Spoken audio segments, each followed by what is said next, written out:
সকালের জলখাবারে বা দ্রুত ওজন কমাতে চাইলে ওটস দিয়ে বানিয়ে নিতে পারেন দারুণ স্বাদের হেলদি ব্রেকফাস্ট রেসিপি। তার জন্য এখানে দেখুন সবার প্রথমে আমি নিয়ে নিচ্ছি 1.5 কাপ মতো ওটস, তার মধ্যে দিয়ে দিলাম একটা ডিম আর 2 টেবিল চামচ টক দই দিয়ে এবার খুব ভালো করে মিশিয়ে নিতে হবে। মিশিয়ে নেওয়ার পর এর মধ্যে হাফ কাপের থেকে একটু কম জল দিয়ে খুব ভালো করে মিশিয়ে ঢাকা দিয়ে রেস্টে রেখে দেবো 5 মিনিট। 5 মিনিট পর ঢাকনাটা সরিয়ে এটা কিন্তু খুব ভালো করে চামচ দিয়ে মিশিয়ে নিতে হবে।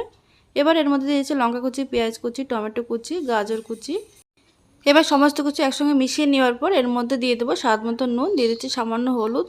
নুন হলুদ দিয়ে ভালো করে মিশিয়ে নেওয়ার পর এদিকে ফ্রাই প্যানে হাফ চামচ মতো তেল একটু ব্রাশ করে নেওয়ার পর মিশ্রণটা ঢেলে দিতে হবে, দিয়ে একদম গোল শেপ করে নিয়েছি। উপর থেকে দিয়ে দিচ্ছি সাদা তেল আর সামান্য কালো জিরে, আর দিয়ে দিচ্ছি চিলি ফ্লেক্স। এবার ঢাকা দিয়ে লো আছে 5 মিনিট রেখে দিতে হবে। 5 মিনিট পর একটা প্লেটে নামিয়ে আবারও কিন্তু এটা উল্টে দেবো। উল্টে আরও 2 মিনিট ভেজে নিলে কিন্তু একদম রেডি হয়ে যাবে দারুণ স্বাদের হেলদি ব্রেকফাস্ট।